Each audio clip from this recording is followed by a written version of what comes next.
Hey, it's Carrie, and I would love to hear from you. Share your story with us on the platform. You're listening to Camouflaged Beauty, a podcast of shared experiences for military and veteran women.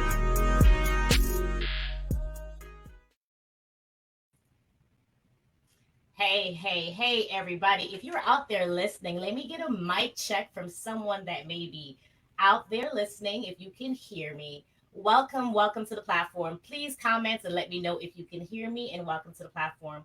If this is your first time joining us, my name is Carrie, and this is Camouflage Beauty. Camouflage Beauty is a shared experience for military and veteran women. And today I have the pleasure of sitting down with none other than Chief Master Sergeant Gloria Weatherspoon. Listen, if you don't know her, I don't really know where you've been.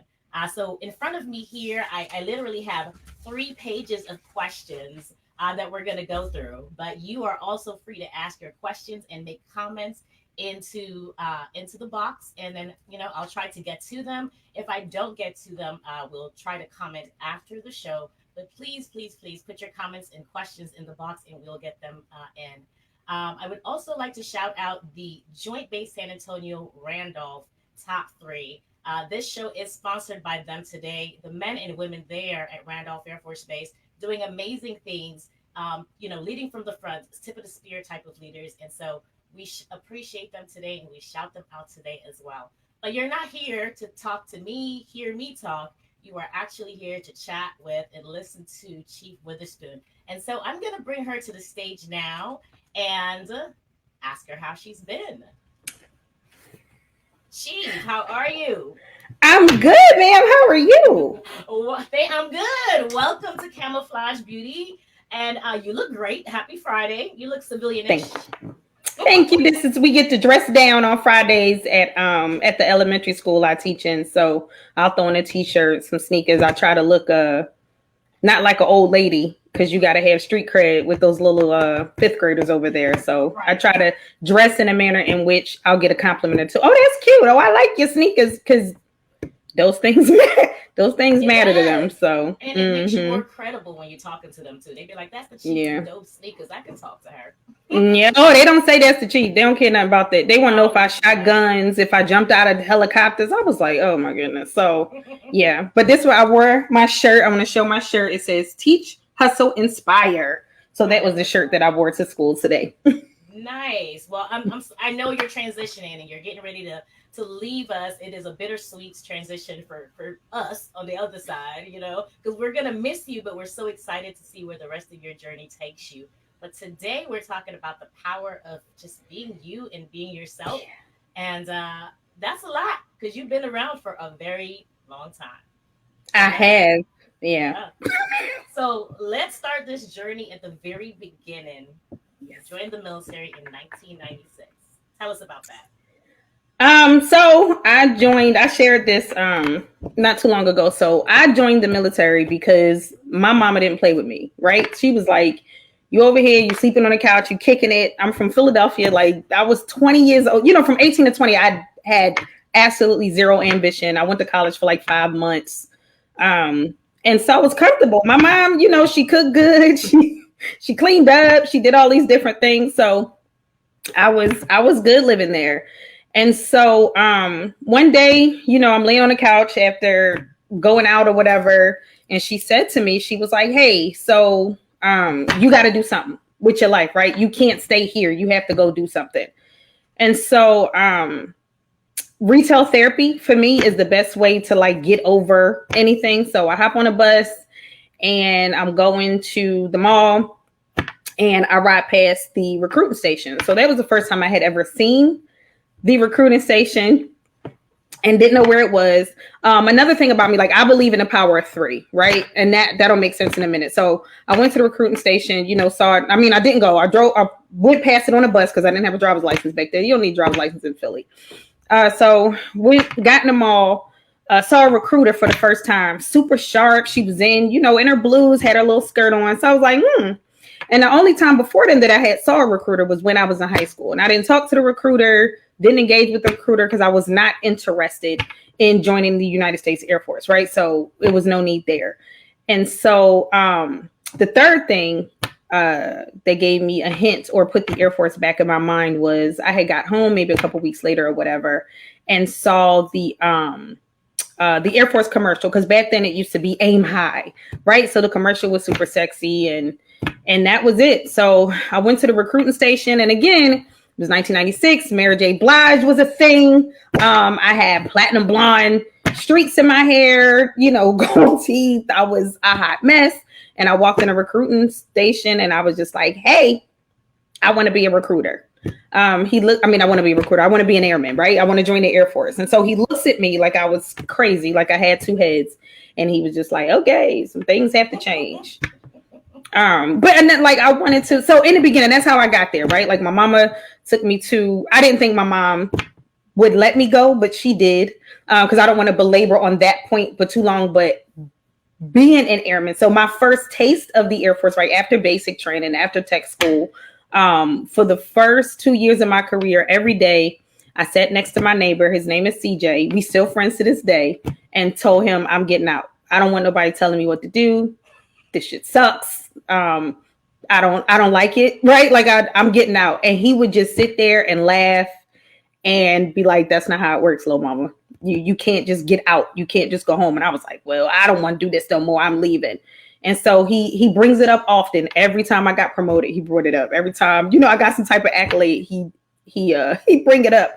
But my first couple years was rough. I didn't like it. It was horrible. I got into a lot of arguments, a lot of fights, I wanted to go home. I didn't like it. I didn't like Charleston. I didn't like the people in the Air Force. They was corny to me, and I was getting up out of there. I'm laughing, but that is so real. So we want to talk about how you got from that, right? The Mary J. Blige platinum blonde to I don't want nobody telling me what to do. I cannot do this, to where you are now, and how that influenced you. You said, I don't like nobody telling me what to do. Well, this ain't the place for that. So. No, it's not. So I want to give like everybody that I ran across in my career were they saw my work ethic, right? Like I worked hard, I did what I needed to do, I would do extra stuff, but I absolutely hated it, but it was a job to me. It was a job. And so I would have a lot of people that I still keep in touch with would talk to me and be like, okay, so this is how you make it, right? You don't have to argue every point. You don't have to everything is not a battle. You don't have to fight everything. Please stop getting in fights at work. See, back then we could do stuff and you didn't get, you didn't end up with Article 15s, right? Like you end up getting cussed out. You ended up, I've gotten gripped up by my shirt before. That supervisor's not even in the military, but I will tell you that I still keep in touch with him and respect him to this day. And he had a big part of getting me together. And I'm not advocating for that. So any of my supervisors out there, do not touch your airmen. It is not 1996. You cannot do that. But for me, it happened like they would, just that tough love that I received, that honesty that people would give me, that helping me grow up, because I was really immature. I was 20 years old, hothead, from Philadelphia, no life experience. So I had to go to anger management for a really long time, to work out some things. But, I think just the love and consistency that people showed me is how I got to this point. And I still get that love and consistency. I still have people that I can call because I still get angry, Carrie, like really, really angry to the point where, I may say or do something that's just not okay to say or do, if I'm going to be honest. Right. And so I still have those people in my corner who are like, nope, hold your peace. Nope, you better than that. Or, what do you think you're doing? I will give, a lot of credit. I'm a part of a sorority, Zeta Phi Beta Sorority Incorporated. And one of our principles is finer womanhood. And so even in my 40s, I just turned 45, even in my 40s, a lot of my actions, I stop and I go, that's not finer, Glow, right? And I may not like it because I may want to tear the club up, but I cannot, because I have a lot of things resting on, who I am and what I represent. So it's still a struggle. So, okay. We're going to get rid of this podcast-ish, and we're just going to talk. I want to know how you got from that to this, because you're right. You still feel that it's still there. You know, part of you is like, listen, I don't really need this job, right? You're not Yeah. going to try me. You know, Right. where is that balance? How do you do that in this uniform? Especially as chief, all eyes are always on you. You have to be that standard at all times. You are the example. How do you do that? Yep. So again, you gotta have a board of directors. I do my very best to surround myself with people that will tell me when I'm effing up. And I have to be a big girl and accept when I am effing up. So when I'm in a space where I want to say or do something that, and I'll be honest, right? Say or do something on the internet, because that's the easy part. Say or do something on the internet where y'all would see it, right? Because I'm friends with everybody. I'm friends with so many people on my personal page. I'll befriend anybody, right? So if I say and do something there, Facts. I honestly care about y'all being like, well, wait a minute, because if she's snapping, then I can snap, and we all snap, and it's not good for the community, right? So I do a lot. I pray 5 times a day, which is obligatory upon me because of my religion, but I meditate. I sit quietly when I get to a point when I'm that mad, when my temperature is going up and my ears are getting really hot. I know who I can call or text or reach out to, because to me they have a calming spirit about them, right? And so I'll be honest, and I mean, she tried to stay low key, but Chief Pollard, when I'm mad, I go to Kim, because she'll say 2 or 3 words and I'll be like, yep, okay, bet. Because I see her and I see centered and I see grounded and I see wisdom.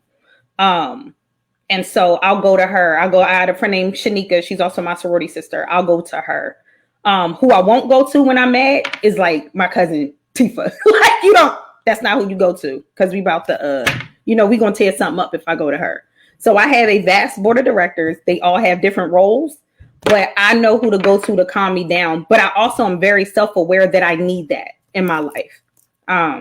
So it's, you gotta know who you can go to. There is no book that I can stop and read that is going to get me there. It is the conversation. I have to get it out. I'm a venter.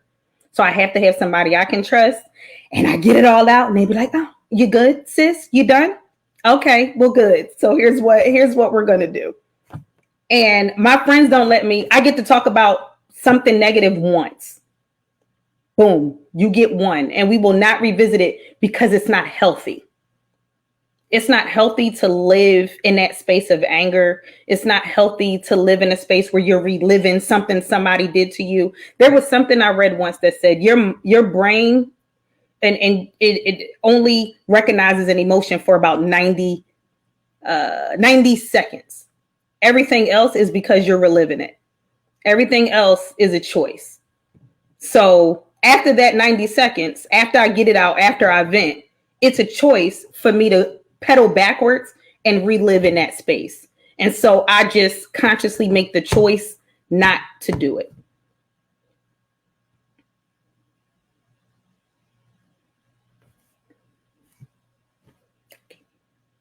Is it me? My bad. Oh, is it me? It's not you. It's not you. It's me. I know I'm not technologically inclined. If this is your first time joining me, you will learn that. But I'm reading these comments, and from our airmen out here, past and present, and I see one from LaConsta Hayes that says, "Nah, I need to keep going." No, LaConsta, she don't. You don't, because you know why? The only person who upset, stomach hurt, mad, you shaking, ear still hot is you. That person instead of did whatever they gonna say and do, pissed you smooth off, and they done moved on with their life. They done moved on to the next person that they're gonna piss off for the day, and you're living in that, and you don't need to. And what it does is, when the person thinks they got your goat and they go back to follow up or double check, and you moving about life like you good, that's the best revenge that you can give to somebody who is purposefully trying to harm you psychologically. Right. And I think sometimes too, right? People know your weaknesses or triggers, and they will use it against you. They get you all whirled up just to see you react, and then they could say, look, I told you that's how Chief gets down, right? So you're That's putting that it. Never power get back, me. right? You're putting that power back on them. And today we're talking about the power of being you and standing up for who you are. And so you mentioned your religion, and your obligation to pray 5 times a day, which is a Mm. choice that you made. Walk us through that journey, because you haven't always been Muslim. No, I haven't. So, my family. So, I'm in Philadelphia. We have a huge Muslim community. So, the religion of Islam wasn't new to me. The majority of the Muslims in my family are men. Now we have some men are married and they have wives, and then it's me, right? But in Philadelphia, Islam was you couldn't look left or right, up or down, and not see a Muslim. So it wasn't a foreign religion to me. And so, for me personally, we grew up, we went to church, we did all of these things. But when I got older, my mother always left us the room to make the choice. And so what I tell people when they ask the question, Islam for me was the choice. I understood it. It was plain and clear. The prophets of the Torah, which is the Jewish faith, the gospel, which is the Christian faith, and Islam are all the same prophets. Adam, Noah, Abraham, all the same people. Jesus. Muslims love Jesus, right? But it's just how we view him. And it's such a small, finite, minute detail. And so I made the choice towards Islam because it's what felt good to me. But we have a vast majority in my family of people in various religions and belief sets, majority Christian and Muslim. But there are no arguments, there are no fights. We worship the same God. We all understand that. We just do it differently. So Islam, the choice for me was just what I leaned towards and what I was comfortable with. So you were the first person that I've seen, that was able to wear a hijab in uniform, and that was something I didn't see in my 17 years in. And so, how did you break through that barrier and help the Air Force accept this thing? So the truth is, it was two people that I knew of. One, I Googled her. Her name is Captain Mesa Uza. And so one day I'm sitting at work and I was like, I can't be the first person to ever do this. That's in my mind, right? So I just Googled airman in hijab and her picture came up, and she had just graduated from law school, and she joined the Air Force maybe a year or so before I made this Google, or maybe not even a year before I made this Google. So I found her in the global, and I just asked the question, introduced myself and asked the question.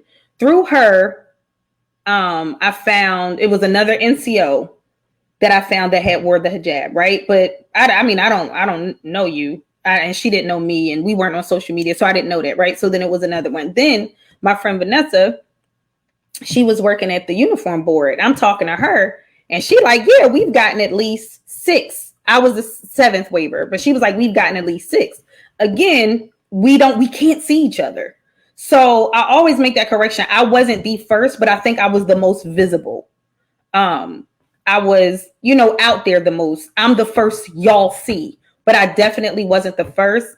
And shout out to Captain Uza, and I always give her props because that little lady is about 4 feet tall, but her might and her fierceness is about 7 feet tall, because she's always been Muslim. She's always worn hijab, and she made sure the Air Force understood, oh, y'all gonna let me in, and y'all gonna let me in like this. And they did. So she actually broke that barrier for me. She will tell you something different, but this is the timeline and this is what it is. So shout out to Captain Mesa Uza. She was actually the first to be like, to kick in the door and be like, this is what it's going to be. And so she's helped so many of us do this. But I will say I am the most visible. I am the loudest, and I am the most in your face. So that's why it kind of seemed like I might be the first, but I'm not. So recently, I saw you sit down with General Webb. Tell us a bit about just a wrap up of the significance of that conversation, and what you hope that the people that were paying attention to that conversation got from that. So the significance was I was surprised, but you know who you know. So one of my really good friends recommended that I be a part of this panel. So I was completely honored. Definitely wouldn't say no. And it was a highlight, I think, for me, because I've been a fan of General Webb and his consistency since the summer of 2020. And so to be on that platform and for the topic of discussion to be Islam and Muslims who serve in the Air Force was of grave importance to me, because I've heard stories of Muslims in our Air Force who have to take the jokes and, not being considered with things as small as potlucks, right? Like really being looked at sideways because we have to ask what's in that or what did you make that with? No, I'm good. I'm gonna just eat this apple over here because, pork is a part of American life, I guess, and everybody cook everything with it. And so not being considered is a big deal. And it may not feel like it's a big deal, but it's a big deal. I use food probably because it's close to dinner time. But when I say being considered, I mean in everyday things. When it's time for you to stop what you're doing and go pray. To perform a prayer, depending on the time of the day, doesn't take away from the mission, but for airmen to have to fight to be able to do that, which grows their spiritual pillar, which makes them stronger, which makes them be able to face the day, is something that I was very passionate about. So I get all of those stories again because I'm the most visible. So being in that space, and we could have sat there and probably talked for 2 or 3 more hours in that space, and being able to say out loud to such a large audience that being Muslim doesn't necessarily look like what you think it is on TV. Your Muslim airmen will not necessarily look like they're from a Middle Eastern culture. We are Asian, we're South Asian, we are African American, we are Mexican, we are Hispanic, we are from Jordan, we're from Yemen. And so to understand you cannot put a Muslim in a box, that you have to actually get to know the person beyond what you think is important. And we say diversity and inclusion a lot, but understanding and applying it is something that we're just learning how to do. So if anything that we said on that podcast, anything we said on that interview sparked anybody to at least have a conversation with the Muslim, then we did our part. Well, I'm so glad you brought that up because, again, I have 3 pages of questions here, and that segues into one of my next questions. Yesterday, we had Air Force and Space Force leaders sit down and go live, and they wanted to talk about some of the things of diversity and inclusion and equity in the Air Force. Now, you have served as the senior enlisted advisor to DOMI, and you've had firsthand, right at the head of the table at the seats, experience with some of these policies, cultures, just a part of these conversations. So the conversation yesterday from our leaders was important. But some of the comments touched on some of the things you just talked about, where people are still not being seen, where people still think it's a joke or it's not real. And my question to you, ma'am, is how does a leader deal with that real time, right? When it's personal, when it cuts deep, how do you deal with that? Okay, so I'll speak from my personal experience, right? Self-care is important because, like, when everything happened last summer, we were, I say we, so I'll say me, as an African-American leader, the expectation was that I have something to say, I speak about it, I'm vocal, I teach, I, hold classes, and that's a lot when we're trying to process it as well. And so the complexity of human beings is, if what this conversation is going to be is going to make me uncomfortable, I am going to fight you tooth and nail, because I just don't want to have the conversation. And I've got to give a shout out to our leaders, because let me say something. It is not for us to have a culture where everyone is treated accordingly based on their own merit, fitness, and capability. We cannot wait for our leaders to come up with an AFI, a memorandum, a SOP, or anything else that will govern behavior. And the majority of the people who probably had NAS comments do not understand what diversity and inclusion is. We use diversity and inclusion. It's becoming a buzzword and a tagline and a hashtag. But what it is basically like, don't be an a-hole. Don't treat people nasty based off of what you think you know about who they are based off your experience and your lenses. Bias is a real thing. If you grow up in a certain way and in a certain place, you have things ingrained in you, and I don't care what you look like. You could be black, you could be white, you could be Asian. If you don't recognize and understand that when you immediately see a person, you make some type of judgment, but it's not on that person to tailor the judgment you just made. It's on you to check yourself and to govern yourself. And so to get the behaviors that we need to have, or the behaviors exhibited in our airmen, we have to dig deep and go there first. Unafraid, unapologetic, because what we're doing, if I'm gonna be completely honest, we pointing fingers, right? And I said this out loud, but I've never said it in a large form, and I'm gonna say it now. It might be people that get mad, but it don't matter to me. The first mistake we made with that racial disparity report is that we assigned a gender and a race to these invisible supervisors. No, but I took the survey. I remember one question that asked me, if you were mistreated, what did your supervisor look like?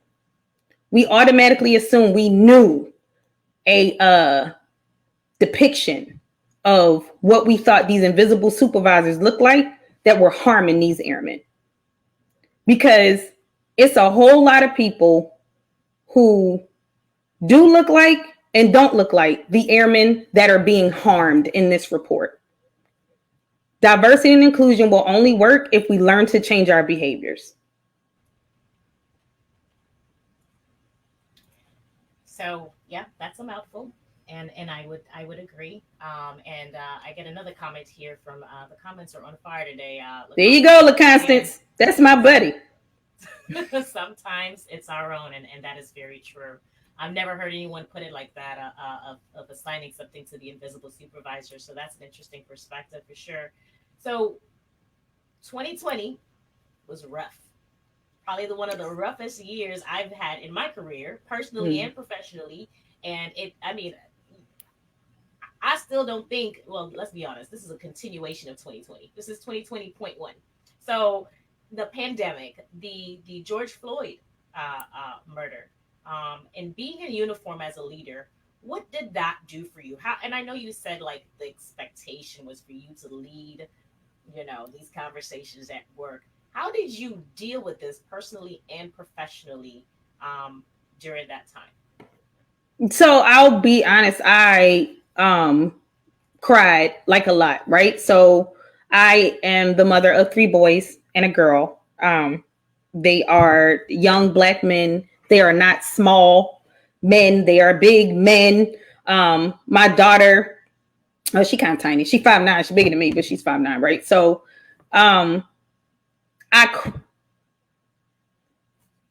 what we witnessed with George Floyd wasn't new for me, because I've had anxiety since Trayvon Martin and Tamir Rice. So when I never watched this video, I thought it was insane for me to do that and put myself through that trauma. So I never watched the video. But a few years prior, it was the same thing with Eric Gardner, and nobody said anything. We've had a long history of being witness to trauma and murders of African-American males, regardless of what anybody thinks, why they do it, counterfeit money, selling cigarettes, whatever type of justification people want to use. And so when 2020 came, we had the pandemic, but when everything happened with George Floyd, I wasn't shocked. We had been through that. We had Philando Castile. Like, we had been through, the African American community had already lived through all of that. It took for this brave young woman to film it, to stay there and film it the way that she did, for the world to see it, for everybody to be like, oh my goodness, this is a problem. And so a part of me was sad, upset. I've always had anxiety about my boys. It didn't just start. But another part of me was like, y'all just now figuring this out? I'm not, this been happening. We just now figuring this out. Part of me was like angry because I felt like it was fleeting. I'm upset now. This is terrible now, but 2021, 2022, 2023, y'all not going to be talking about it again until something else terrible happens. So my emotions were all over the place, but it was because it was a here we go again versus a, oh my gosh, I can't believe this is happening. If that makes sense. Yeah, makes perfect sense. So a lot of us in uniform experience the same thing, same emotions and same feelings. Unfortunately, weren't necessarily able to express, show those feelings in the office, and this continued for months. These conversations behind the scenes, and so it requires a balance to be a military leader and a human at the same time. And my question for you personally is, how did you personally, you the person, what did you lean on that helped you through those times, the days you wanted to cry or get upset, or you wanted to have an honest conversation, but you know that all your airmen, your leaders, your peers, whoever are in earshot, and this is not the time or place? So again, I'm gonna circle right back to the board of directors. I have a trusted group of friends that I have my honest conversations with. Diomi failed at the whole, because we teach this all the time. Our talks were very medically surgical and school-like, and we didn't get to the heart of how people really felt. I'm gonna be honest. We failed because this is what we do every day. This is what we talk about every day in our classes.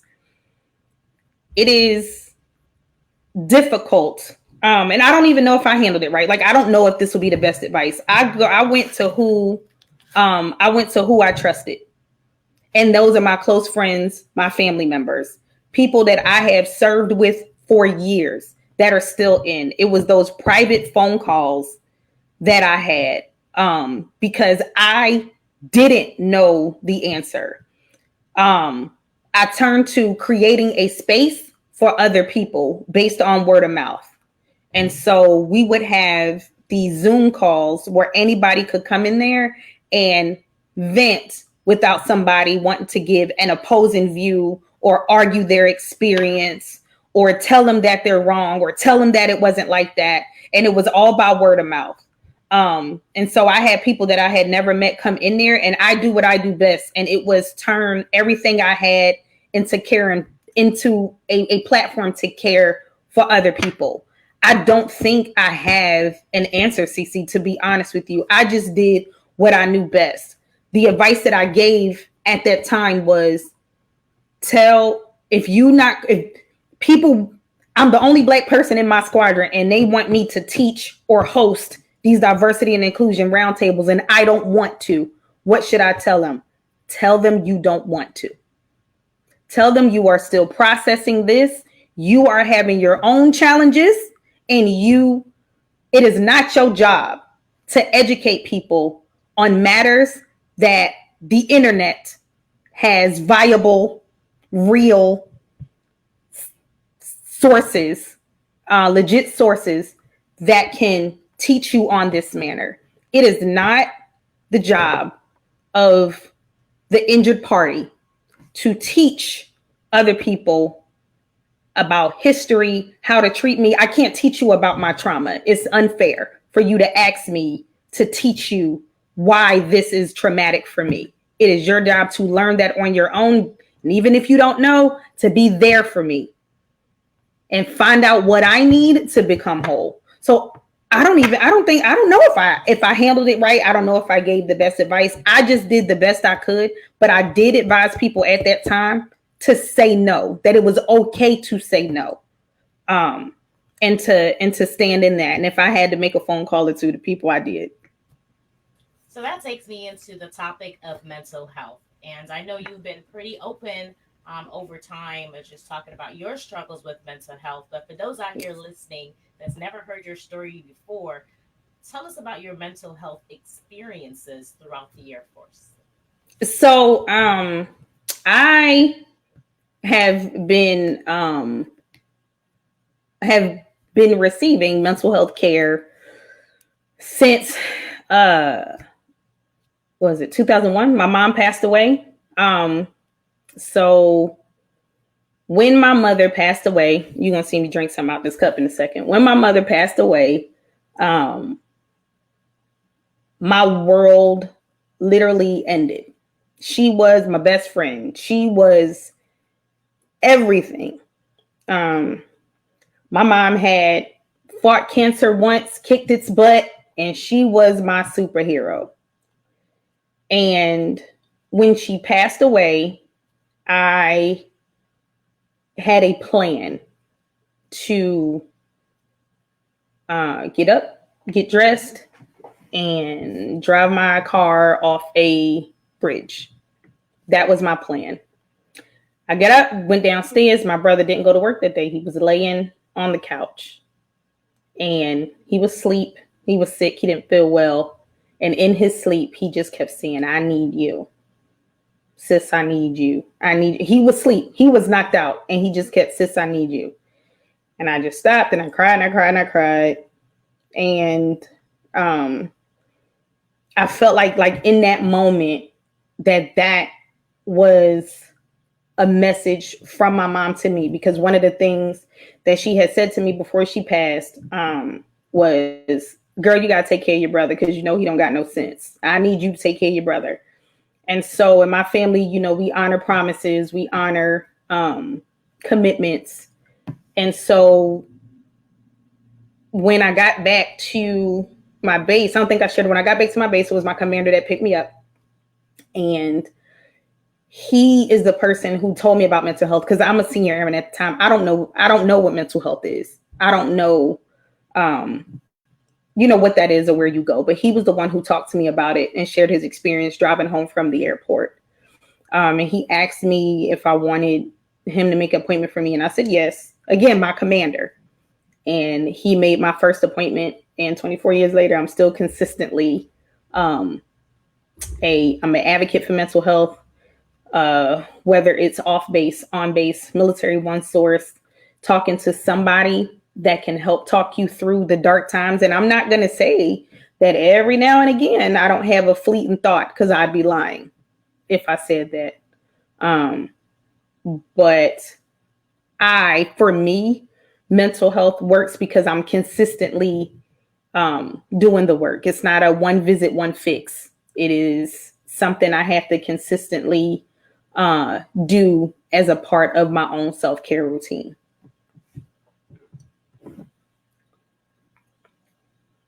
And we appreciate you being honest and open about such an important topic and sharing the story. And so I put into on the Facebook page, and I put on here as well. Chief has selected the NAMI institution as a charity as her charity of choice this month.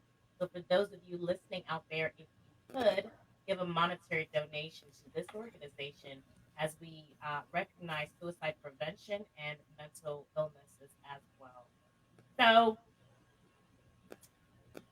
we talk about your mom, and you've shared that story a couple of times, but I know you also lost your sister along the way. Share that. Okay, Oprah. I can't with you. That's why I had my water here. I knew you was going to do it. Okay, so my sister passed away 1 November 2020. We don't know why. My sister had asthma her whole life. She was only 54 when she passed away. She had asthma her whole life. But she went into the hospital February of 2020, right around the time COVID had just started coming around, and we didn't know what, and they didn't test you for that, right? So she went to the hospital. She was like out for a couple days, but she bounced back. And so, right, I'm in the Air Force, I'm working, and I didn't go see her.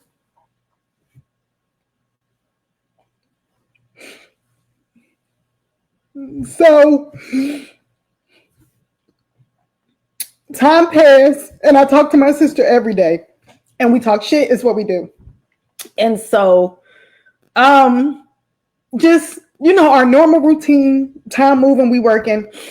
And I noticed she was out of breath all the time, but she said it was because she was old, blah, blah, blah. We talking about COVID. I'm like, do you think you had that? No, I'm fine, blah, blah, blah. So till this day, we still don't know. She has 2 children. They're grown. My nephew, if I am 45, my nephew just turned 32.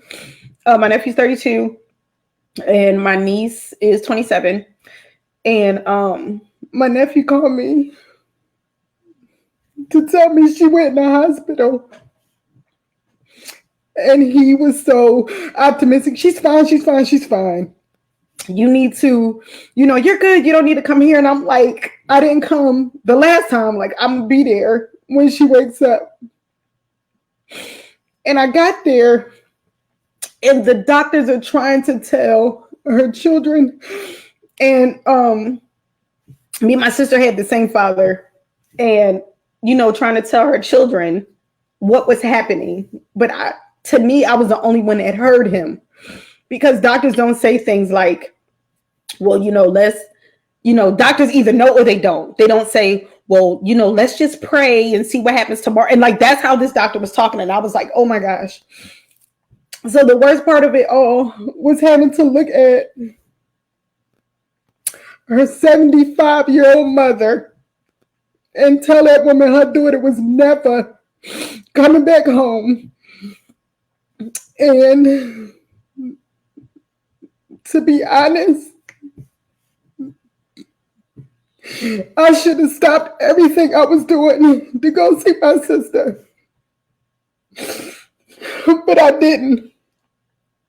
And I am always going to regret that I didn't stop, because my job was not that important to where I couldn't take leave and go physically look at her and I'm a fixer, right? Make her go to the hospital, make her see what was going on. I didn't do that because she told me everything was okay, and I got to do the mission and da da da da.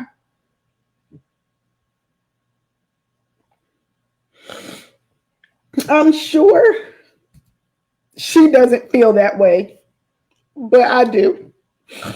And so anybody listening, if you got a sister, a brother, you can go home for a wedding just to visit them. Go home, because their job is going to be there. Those folks are going to be there, and you just don't know when you'll be able to hug them ever again. So that was the worst part of 2020 for me. Not COVID or nothing else, but it was having to help my niece and nephew bury their mother like I did.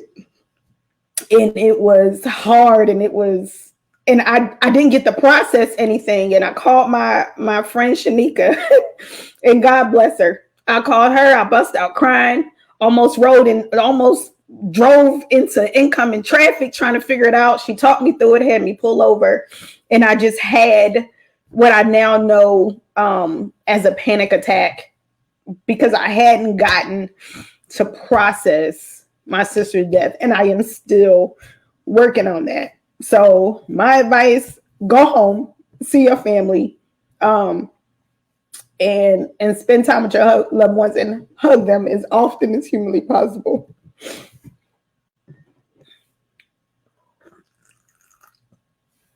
So for everyone listening, I hope you're taking that advice.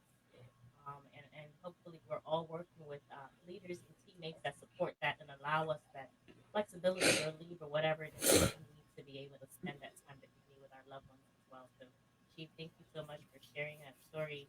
Um, Healing is a process, it's a journey. It's not easy. It doesn't happen overnight. And I don't know if anyone really has it figured out. I think you do, and then it hits you again. But at the end of the day, you have to go home, take care of us in the form every day. Then you go home to your family. Separate. I know you don't know I'm going to ask this question, but I want to talk about your love life. What is your husband, who is a retired master sergeant, um, has been there with you, and y'all have done this dual military thing? Walk us through that journey, good and bad, about that So for us in the beginning when we were younger, um, I guess we have normal fights like everybody else. But just the nature of our relationship and just the flexibility of the job I had. I was a caregiver. We both deployed at least 11 times with our littles.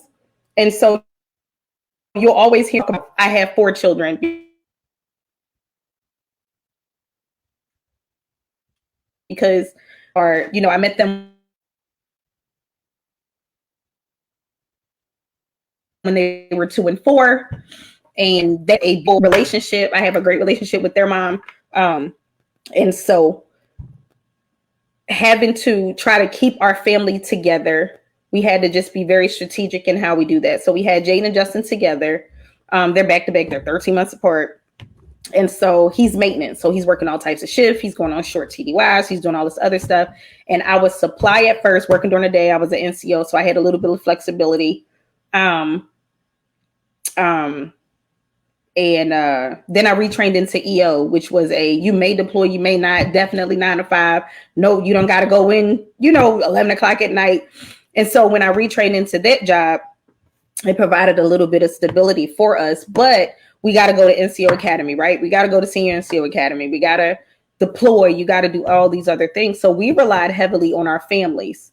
My aunt is amazing. So we always laugh because she doesn't, she don't do kids, but she always did my kids. And his mom, her keeping the boys, and as soon as they got old enough to fly, us being able to fly them out there while we did what we needed to do. We made it work. We get in arguments like everybody else. But the biggest thing is like, we don't fight dirty. We aren't nasty to each other. And we just, learning how to communicate, learning about each other. As you grow older, you change, you go through things, but just kind of keeping that communication open and trying as best you can to put each other first kind of helps. And talking helps, especially after argument, right? Like we argue about a lot of stuff. And it's mostly my fault. So everybody argues about a lot of stuff. Right. So, okay, fine. Enough about your love life. So I want to talk about the things that shaped your career early on. As a young airman or NCO, if you could think of one experience or one person that you remember that shaped you, that made you, stay in this uniform, who would that be? One person? Because Cece, it's a village. Just one. That moment when you said, from that Mary J. Blige, I'm not going to have nobody telling me what to do I may listen to this person. I can stay around for a while. That moment. Okay. That moment. Chief Master Sergeant Rob Ellis. Chief Master Sergeant Rob Ellis was my command chief at Incirlik Air Base in Turkey. And anybody who was there with that man from, oh my gosh, when did I get there? I got there in 2008. So from 2008 to 2010, he might have got there in like 07 because I think he left around, no, he was there in 09. But I was there from 8 to 10. And Chief Master Sergeant Rob Ellis. And so here goes a story of, little hothead Master Sergeant Select, right? So I would get into arguments with people all the time. You weren't going to come for me. You weren't going to talk to me crazy. And so what was happening, a lot of the people that was trying to come for me, now if we're going to be completely honest, if you come for me, I'm going to send for you. So a lot of people was coming at me. I was meeting them where they was at. I was giving them the business, and they was snitching on me, the Chief Ellis. They was telling on me. And so one day, I got to a pissing contest with somebody over email. And so we was doing it for AFSA, doing something for AFSA. And so they sent the email to the command chief. And so he called me and he was like, you need to come to my office now. And so I knew I was in trouble. I knew I was. And so I went to his office and he ripped me a new one. And then I had to shadow him for 2 weeks. But during that time, his goal, because he already had a program. I got 2 weeks because I guess I was a hot mess. Everybody else got a week, right? But 2 weeks. But during that time, the conversations we had about how to conduct myself. Gloria, it's okay to not allow people to disrespect you. However, you do not send an email with this type of language and these words, and you need to do better. And so the 2 weeks that I got to share with him, he taught me how to be a leader and how to still be passionate, stand my ground, lead my peers, and do all of those things without being a bull in a china shop, without cussing at you, without being nasty and telling you were stupid. He taught me how to do all of that. And he's still one of my greatest mentors. He's been retired out of the military for a couple years, a long time, maybe 10 years. I don't know. I'll stop counting.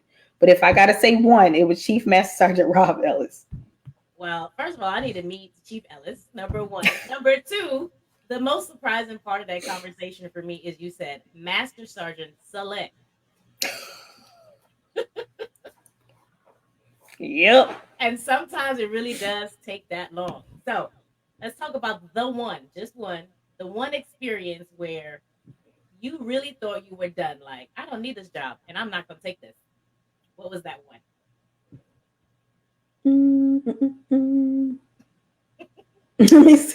Let me see. So when I was the first sergeant, girl, was this one. It was this one. So in any organization where people fight, look, I see Holly, where people fight progress, right? And people fight new ideas, and people, are mean and nasty about it. And I just, I was just over it. I'm not gonna lie, I'm too old to be lying now, right? Like I this wasn't the job that I wanted. I didn't want to come to a joint assignment. I didn't want to. My journey was squadron, group, command chief. Like that's the journey that I was taking, right? But God decided he wanted to send me here. So that first year that I was here, I was done. The only reason I didn't press the button was because of my active duty service commitment. If I'm gonna be completely honest. My first year at this job, I was like, y'all can kick rocks and kiss my you know what, because I was done. But then I was like, wait a minute. If I press the button now, okay, I'm going to do it without my stripe. Now, after the first year, things got a lot better. I learned how to keep my feet wet in the United States Air Force. I learned how to lean on my peers. I learned how to reach back and bring a little bit of the Air Force to me. I got out of that building. I started being a part of Patrick Space Force Base, Air Force Base at the time, and just getting my cup filled by being around the airmen who was around me. And so from 18 to 19, I was like, I'm not doing this. But 19 on, it had gotten a little bit better because I had to remember that I was on an Air Force base and that I had airmen that I could be around and recharge my battery with. And that might sound cliche, but that's really what it was. Because I was like, I can't get out now, but I got to find something. And so that's what I did, right? Because it was like I was in love with the Air Force all these years, and like that one year, I was like, you and me gonna break up. This is not gonna work. Excuse me. But then it fixed itself. So yeah, those joint assignments aren't always easy, But I'm glad you had airmen around you to help fill your right. up. So Okay, so now we're going to talk about those airmen. I want you to talk to those young, impressionable airmen, right? Now, it is no longer 1996, right? But let's be honest, it's still airmen coming around here. Like, you're not just going to talk to me like that. Or that transition to the military culture is not easy, you know? And we sometimes, the easy button is to write them up and write them off. So, what is your best advice to these young, baby, impressionable airmen coming in right now, and how they can transition easier, or find their own way and be themselves in this Um, I think I'm trying to think back to Airman Montgomery, right? Like, well, that's my main name. I was Airman Montgomery first. I think the advice is, because I can't cover every situation.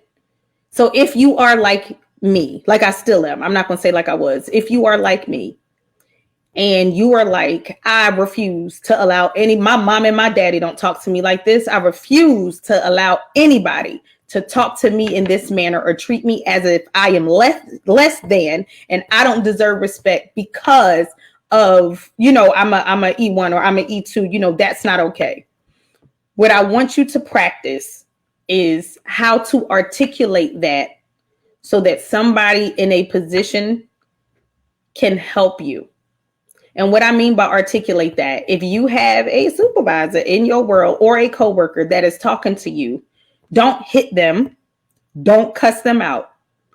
Sit down and go, okay, this is what happened. Write it out for yourself. This is what happened, and take it with you. And you go talk to an NCO that you trust to be like, hey, these are the things that are going on with me. I am doing my part by not lashing out. And what I need you to do is step in here.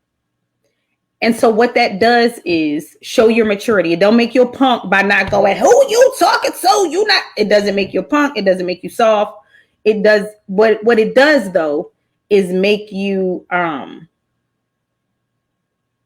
it makes you mature. It makes you accountable. It makes you aware of, I know who I am. I know how I respond, but I am working on not responding how I would back at home. Because, the Air Force might not like that. So here's where I need you to step in. And those things will line up. And I say that because I'm sure you work hard, you sharp, you do what you need to do, but you're always going to have some coworker or somebody that tries to talk to you like they don't have any sense. And remember that that's their issue. If they are coming to you and they're aggressive and they talking to you crazy unnecessarily, remember that's their issue. It's not yours. So don't make it yours. Continue to let it be theirs, and you write all that stuff down and you go articulate it to someone that can fix it. And so I'll use an example. I was a first sergeant and I was working late, and I had an airman who was going to punch his tech sergeant in the face. He was going to. He knew that's what he was doing. And we happened to run to each other in the bathroom. And I said, what you doing? I'm go put tech sergeant so-and-so in the mouth. Whoa, okay. I'm glad you shared that with me. Let's walk away and talk. Now, I was a first sergeant. I could have been like, oh, that's insubordinate and you're threatening. No. I really believe that young man was going to knock him all the way out because I had heard about this individual's attitude, but I didn't have anything tangible. And so when a young man came and told me everything, I said, do me a favor, go home and write everything down. Everything he told me didn't have anything on what he wrote down, had nothing on what he wrote down. The pen is truly mightier than the sword. You have to start writing these things down. So when you go to articulate it, you read from that, and it'll help you also curb your emotions. Because some people can't handle, I am loud, I am assertive, I talk with my hands. And if the other individual doesn't have the self-awareness to recognize that those are also character traits of somebody who's, very passionate about what they're saying versus, she's aggressive. If they don't have that self-awareness, me using what I wrote helps keep my hand in check. It helps keep my emotions down because I have to focus on reading what was going on. So that's my advice. Write it down, y'all. I'm telling y'all, it works. I don't know where you were 10 years ago, Chief. Not writing nothing down, acting crazy. I needed that statement like 10 years ago. But you know what? It's not too late. We still have moments no matter how far you get in your career. So I had a question that came in from somebody, and the question was, I think you already touched on it. What do you do when you want to knock your what do you do when you want to knock your supervisor out? And it's so funny that question came in, and then you made a reference. Oh, the reference. Mm-hmm. Yeah, but don't do it. I also had another question. So how I sound far away. Let me know if I'm good, if I sound better. Thank you guys for the comments. But what do you do when your supervisor is competing with you? Tell. So if your supervisor, I'm guessing it's like tech sergeant, staff sergeant, maybe, because that would be the only way I would know that they were competing. That's weird. If they're like a master sergeant, they competing with a senior airman. That's insane, right? Yeah, I think okay, so sergeant, staff sergeant. So I think what we got to do is, right, because we put a lot of expectation on our leaders. We expect them to lead us the way they're supposed to lead, right? So let's recognize if they're in competition with you, they're trying to get it how they live, right? And this might be their last chance to get promoted. We're not going to be mad at them. But what we are going to do is sit down and say, look here, man, or ma'am, or sir, it's 4 quarters in a year. How about you get 2 and I get 2? Therefore, it's a game. And you have to be strategic about the things that you do, right? Because if you go to this person and you angry, I know you competing with me, what is that going to solve? So you have to come up with a plan. If you already know and understand how they move, you have to come up with a way to control those movements. And that sounds a little weird. I know. But you come up with a way to control those movements, and you have a conversation with that person and say, listen, so I don't give you my bullets for you to put them on your 1206. I know that happens. I've had to, rip up a few based on like, I know for a fact you didn't do this. I've sat on a board where I've seen a package and I knew for a fact it was things that my husband did. Right. So I know that happens, but call it out, right? I got to call it out at commander's call, but you let that person know you are fully aware of what they're doing. And here's how y'all are going to fix it. And so I think 90% of the time, right? Because nothing is 100%, 90 to 99% of the time, they'll fall for it because they don't know how to do better. If you don't know better, you can't do better. You have to show people how to treat you. And I know y'all are sitting here like, I shouldn't have to do that. You shouldn't. However, when you run into these types of people, how else? When they are writing your evals, and I'm not saying you got to kiss their butt, you have to learn how to control those movements. If you go, all right, let's go have coffee. So listen, you don't always have to be the oldest or the higher ranking to be the most mature and the most wise. Hey, so I feel like we're competing against each other. You want to tell me what that's about? And have them tell you honestly and say, okay, so here's what we're going to do. You will be surprised. And stop thinking because somebody outranks you that they're more mature than you and they're a better leader than you, because that may not necessarily be the case. So sometimes you may have to lead them and you. And that's real. It sucks, but that's life. Agreed.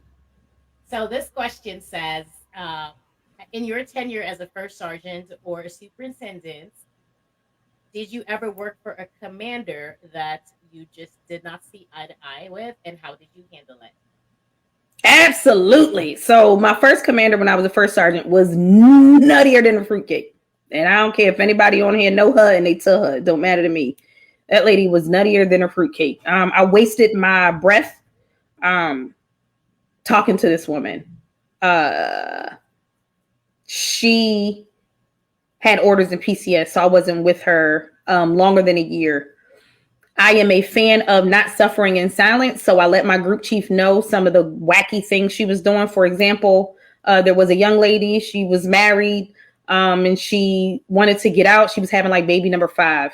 And so my commander looked at her and said, well, what are you going to do? Get out and be on welfare? And so I looked at the airman. I go, so this conversation's over. Thank you for your time. I'll come find you when this is done. the airman left, I closed the door and I'm like, what are you doing? Why would you say that? And she goes, well, I'm a grandmother. I could say whatever I want. I'm like, you're not her grandmother, right? So I made sure that my group leadership, my group chief was aware. There was another incident. We had a DUI, and I tried to brief her. Hey, if you want to brief the unit that we got a DUI, you do not say the airman's name. You don't talk about the punishment you're going to do. You just go, hey, this is what we got. Let's reiterate the policy. If you need a ride, here are your resources, da, da, da, da. Nope. What'd she do? She went up there and said the airman's name, threw it all out there. And before it got to my group chief, before I could get to my group chief. And so what ended up happening to her is that she wasn't even allowed to give this young man punishment because she was already biased. She had already made her decision without having all the evidence. And so again, I went to my group chief, but I also again documented everything, because the struggle with being a first sergeant is when you have a commander that just doesn't listen to you, because our job is to advise and their job is to make the decision. And I go to sleep at night knowing I did all that I can do. She didn't do any harm to anyone. She didn't go gunning for anybody or, do anything that was illegal, unethical, or immoral. But she was definitely nuttier than a fruitcake. And I just made sure that my group chief was fully aware, just in case her nuttiness came at me, because I challenged everything. But I was just really respectful when I did it. But I definitely challenged majority of her decisions. And write it down too. All right, ma'am. As a chief, your advice for senior NCOs. They come in all stages at this time. A lot of us are towards the end or close to 20 years. And a lot of them are 11 years in, 12 years in. That experience level is very different. And the guidance and mentorship that you talked about with Chief Ellis, or even from yourself, doesn't always exist anymore. And we don't necessarily see that in our squadron. So talk to us senior NCOs. What is it that we can do? Or what do you see us doing that we need to stop doing?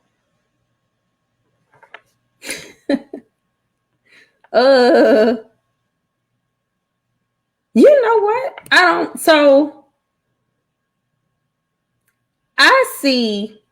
I think more of a connection now, and maybe it's because, because of social media, right? I don't see people catfighting. I see people getting along. But I think sometimes we forget to have we find it hard to have the tough, conversations, right? The ones that's going to cause conflict, the conversations that are going to be uncomfortable. We shy away from those with each other, which we do not. And I say we because I'm still a senior NCO, right? We do not do those gut checks to each other as we should. We shy away from having those tough conversations with our NCOs and with our airmen. For whatever reason, I'm not sure. We don't document things like we should, right? If I feel like if I told you, that you shouldn't do X, Y, and Z, and then you do it anyway, and I tell you again, don't do X, Y, and Z, and you do it anyway again, and then and next thing I know, I want you to get an LOR, UIF, and control roster, when I never utilized the tools that the Air Force gave me to kind of get you in line in the first place. So I think all the things that would cause conflict or make people not like us are the things that we shy away from. And it's nothing wrong with being people like me, but some people don't, and that's okay. But the one thing people can't say about me is that I don't never tell you what it is, what it's hitting for. When we have a conversation, you are going to be fully aware, whether it's, hey, let me see your records. Let me tell you the truth about what I see based off my experience, or, hey, little things like, hey, Master Sergeant, you don't have a mess dress? Hey, friend, why you don't have a mess? Well, because I don't have to wear one, and it's just We don't want, it's like, oh yeah, no problem. Right. And I can't force you to go spend $400 because I'm joint is expensive. However, things about our culture, our traditions, our heritage, how we handle each other, the conversations we have, telling your friend, I think you should take a knee. When the last time you took leave? I'm checking on you because you were spazzing out at this meeting for no reason. Are you good? Those things we don't do as well anymore. And I think that we should. Like, I feel like if I'm a chief, I should be able to call a chief no matter what, whether you ever met me or not. I should be able to call you and give you information and us have a conversation if we have a mutual airman that we're taking care of. And master sergeants and senior master sergeants and staff sergeants, we should all be able to do the same thing. Because it was that network that took care of me when I needed it the most. And I just feel like we don't do that no more. Agreed, Chief. So we have a question from the inbox, or the comment box. It says, what advice do you have for senior NCOs who feel that their inputs aren't valued and or are consistently or constantly being questioned by their leadership? All right. So people don't usually like this answer. But in order to validate what you feel, you have to ask the question and get fact, right?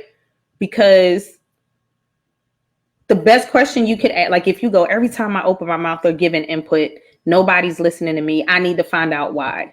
You go to your leadership and you say, hey, can we talk? I'm gonna get on your calendar, whatever that is, and say, listen, this time, this place, this event, I said, you did. I just want to know, what am I missing in there?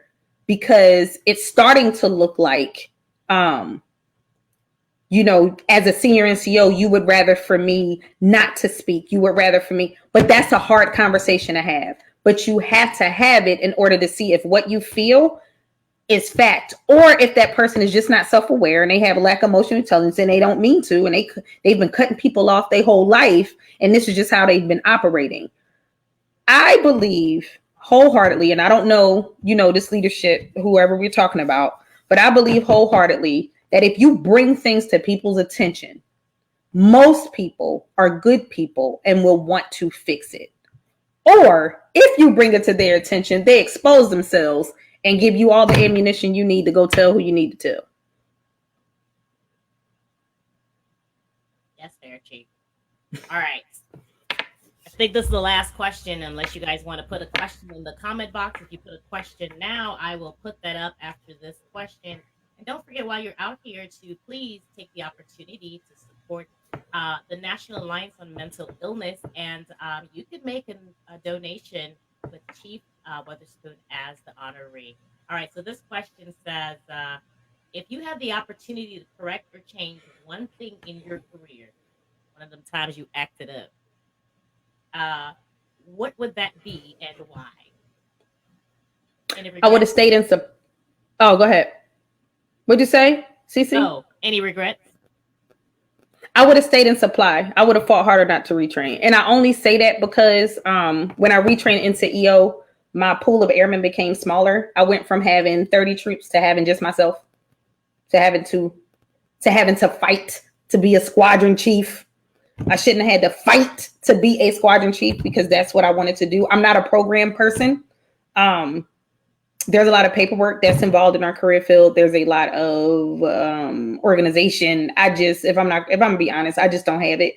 My niche and the thing that I love is people, leading people, being among people, pushing people past the limits of their own expectation. And so one thing about my career, if I could change, I would have fought not to retrain, and I would have stayed in supply and been a squadron soup until I got off this train. All right, Chief. I think that is it for the questions. And so this is your opportunity. I like to say this could very well be your last interview on active duty. For those of you who don't know, well, I'll let her tell you. Tell us about your transition. Oh, so it's going great. So I got a classroom full of fifth graders. I am teaching at a Title I school in Cocoa, Florida. It's called Cambridge Elementary, because you never know. Might be some Cambridge Elementary, former Cambridge Elementary students in the audience. I don't know. But Cambridge Elementary School is a Title I school here in Cocoa, Florida. And so I I want to be a educator when I retire. So I'm utilizing the Skill Bridge program in conjunction with the intern program that is with the University of West Florida, which is where I'm getting my teacher certification. And so with that program, they asked me where I wanted to go, what I wanted to do. And so they placed me in Cambridge Elementary. So I get to get up every morning, go to school every day. And my mentor teaches math. Her teammates teach science and English, ELA, English language arts. And so I get to just move around between the 3 classrooms, but I have a homeroom full of kids. It's about 28 kids in a classroom. So I kind of get to deal with them every day, getting to know them, learning that one kid, his grandma works in the cafeteria there. So every time we go get lunch, she asks me, how my grandbaby doing? And I, some days I lie to her and tell her he's doing great, even though I know I had to fuss at him for one thing or another. But yeah, this is what I want to do, right? Like, so I want to give to the world the best that I have, is my goal from now until I can no longer give of myself. So I think the best thing that I can do is educate our children, be there for our children, maybe be a role model, maybe influence them. And then you all can thank me later when they're your airmen and they're telling you their story. And you're like, I think I know, your 5th grade teacher, right? So yeah, I'm loving it. I'm enjoying life. Like I was saying earlier, backstage, I bought some fake nose rings from Amazon. I was going to throw one of those on and throw y'all off, but I couldn't find them. So that didn't happen, but I'm enjoying life. I am. 25 years is a long time to serve. And I loved my time as an airman, but I really love my time as Gloria. So man, we're already 16 minutes over our time, but listen, I know you said 25 years is a long time to serve, but these people do not want you to go. I still have 2 more questions, just 2 more, I promise. These are the last 2 questions, y'all. All right. Have you ever held your tongue and regretted it? Yes. And I held my tongue because everything. So I won't say I regretted it. Well, no, I did. I regretted holding my tongue because I couldn't find the words to properly articulate what I needed to say because everything I wanted to say was an expletive. And so I was more mad about me not being able to unjumble my thoughts to articulate properly versus not saying anything in the moment. Because you can always go back and address things, right? If you don't know what you're saying in that moment, you can always go back and address things. But I just believe what I had to say in that moment would have been more impactful had I had other words other than expletives in my head. So I've also learned to expand my vocabulary. Okay, Chief. And this last question from none other than Kiana Campbell. Shout out to you. She is our guest next week. She'll also be here live. The interviewer gets interviewed next week as well. So her question is, Chief, how do you feel about Troops to Teachers sunsetting? And did that program help you with your skill bridge?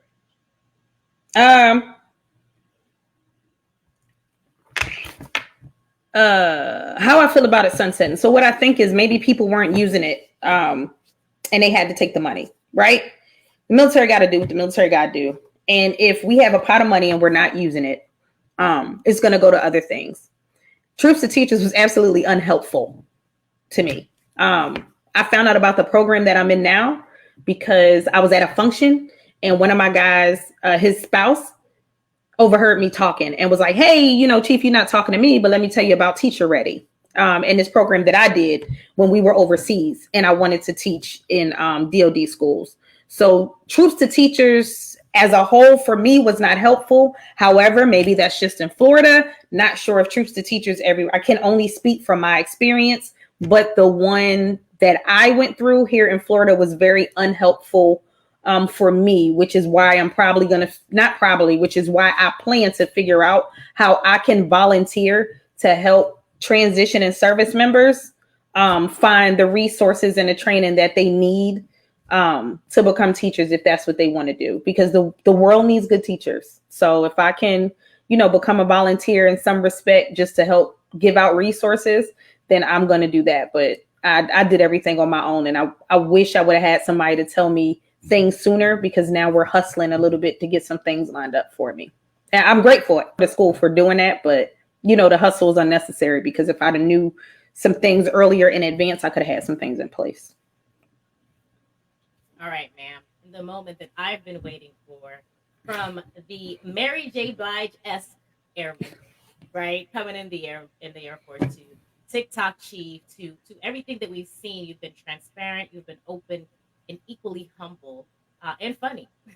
I must say, 25 years of career. What advice are you going to leave us with here today? The first thing that we need to do is learn to love yourself first. If you have some things that were challenges for you before you joined the military, utilize the resources the military have in place to learn to love you. Every flaw, every quirk, every strand of hair, every, bump in your nose. Because when you love you, there is an armor that materializes around your spirit that nobody, and I mean nobody, can pierce. Nothing they say, nothing they do, nothing they try to put in place, because the love you have for yourself, you know who you are, you know what you bring to this world, you know what you can accomplish, you know who you serve, and you know that you will be able to overcome any obstacle, any challenge, in any person that tries to get in the way of your greatness. Take control of everything that's in your bubble. If you are a senior airman, know that staff and tech is all about a test. I don't care what promote now, must promote, do not promote.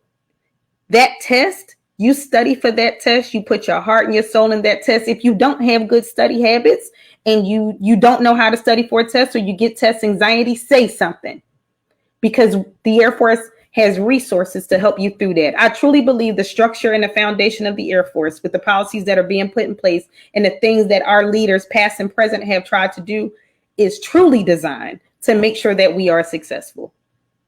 And it may not feel like that if you just came in, and it may not feel like that if you've been in 10 years.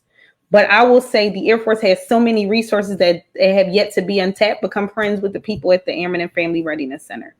But you learn to love you, and you learn that putting yourself first is not a bad thing. Now, I don't mean stepping on folks' heads to get ahead. That's not what I mean.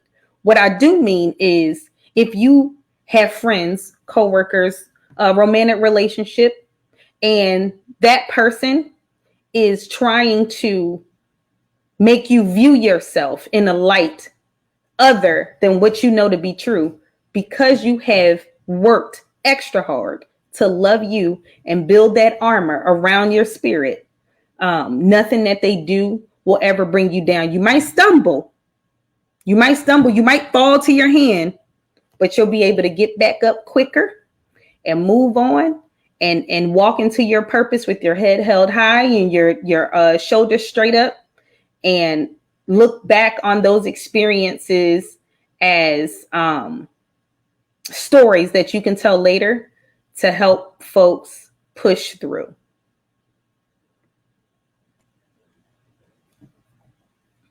I just wanted to leave you for an awkward moment by yourself. But I don't want this interview to end. But we have to go. It has been my absolute pleasure having you here today. I'm still gonna hit you up all the time on Facebook or TikTok. Absolutely. Like, you got my phone number. And the phone too, I know, but it's so much different with social media. I'm gonna hit you up on all aspects. Text you're not answering, then I'm gonna stalk you on TikTok, and then I'm gonna go to Facebook. If you guys are not following her on TikTok or on Facebook or social media, you are missing out. She is actually naturally really funny. Follow me on TikTok, because I think if I get 1,000 followers, I could go live on there. Right now, I got to do 3-minute videos. I don't want to do all that, but I think if I get 1,000 people to follow me, that I could do live videos. A shameless plug, because I'm at like 700 and something.